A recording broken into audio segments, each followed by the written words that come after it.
ele foi considerado o artista do século. Eu vou começar com Charles Aznavour, s'il vous plaît.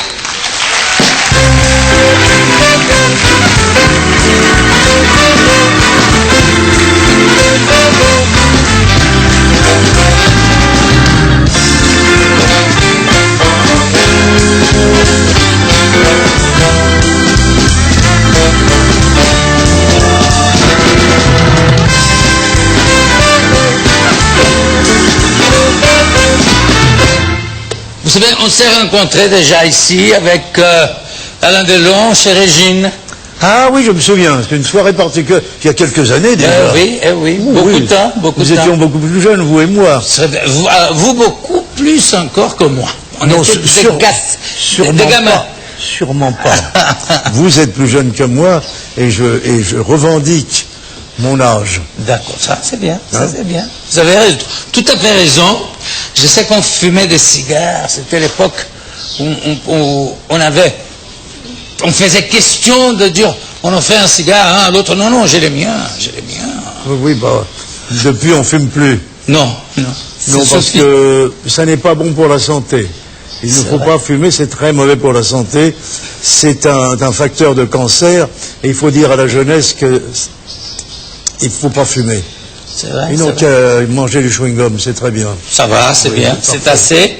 D'ailleurs, il y a eu un commercial, comme on dit ici, enfin, de Hugh Brynner, après qu'il est mort, ils ont montré ça à la télé, où il disait, quand vous verrez ça, je serai déjà mort. Oui. Et il avait fait ça quelques années avant, oui. Pour prévenir la jeunesse, justement, que fumer était dangereux. C'est vrai. Mais vous êtes fantastique, en pleine forme, et vous venez maintenant au Brésil. C'est la deuxième fois ou non? C'est plus ici, oh non, ça fait je veux plus souvent. Non, c'est-à-dire qu'en une trentaine d'années, je n'étais pas venu. Tout ça, déjà? Tant que ça, oui. Et puis tout d'un coup, il y a notre producteur qui nous a fait venir ici, Paul Adian, oui, que vous connaissez bien sûr. Oui, je connais, évidemment. Et qui nous a ramenés, et avec beaucoup de plaisir d'ailleurs. Dites-moi, qui est-ce qui vous a approché de la musique? Votre père, votre mère? Mon père et ma mère. Mon père était chanteur, et ma mère était comédienne. Ah oui? Oui. Et chez moi, il y avait beaucoup de poésie, beaucoup de musique, beaucoup de folie. Mm-hmm. Nous étions une famille très bohème, pas du tout orientale dans le genre, où on disait aux enfants, faut pas faire ceci, faut pas faire cela. Au contraire, on nous laissait faire, ma sœur et moi, ce que nous avions envie de faire, et ça nous a permis de nous développer dans un métier que nous aimions. Ça, en général, les parents sont très importants pour ça. Parce qu'il y a des parents qui disent, ah, tu sais pas chanter, tu ne sais pas dessiner, et ça c'est terrible. Aujourd'hui, les parents disent le contraire. Ouais. Parce que, comme on risque de gagner beaucoup d'argent dans ce métier, ils poussent plutôt les enfants qui ne savent pas chanter à chanter. Oui, c'est ça. Oui. Aussi, arrête de lire, va jouer au foot. Oui, c'est ça.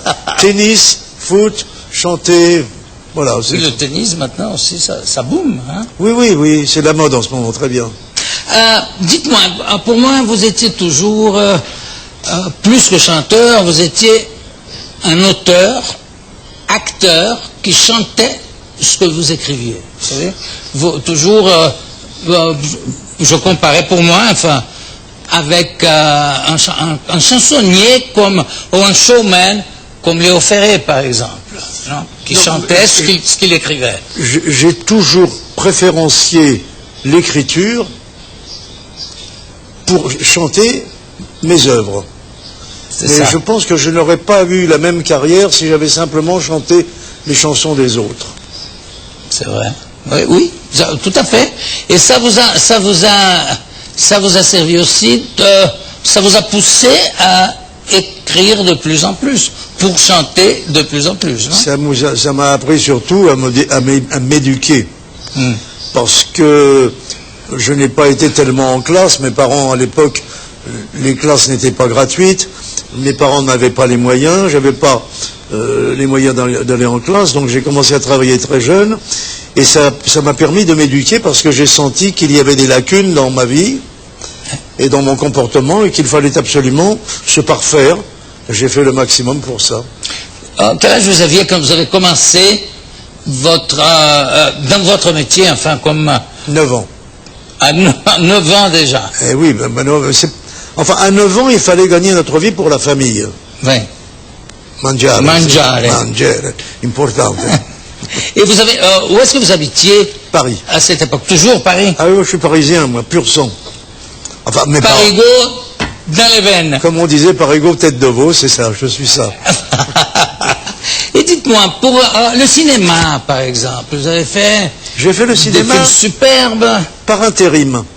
J'ai fait du cinéma quand j'avais le temps de faire du cinéma. Entre les tours de chant, je faisais du cinéma. Mais ça n'a jamais été ma préoccupation première. Au début, je voulais être uniquement comédien. D'accord. J'avais pas du tout l'intention d'être chanteur. D'abord, j'avais pas la voix pour. Et puis par la suite, je suis devenu chanteur, donc ça a marché. Et j'ai fait du cinéma par intérim comme ça. Ce qui fait que mon premier métier, c'est quand même l'écriture. Deuxième métier, la chanson.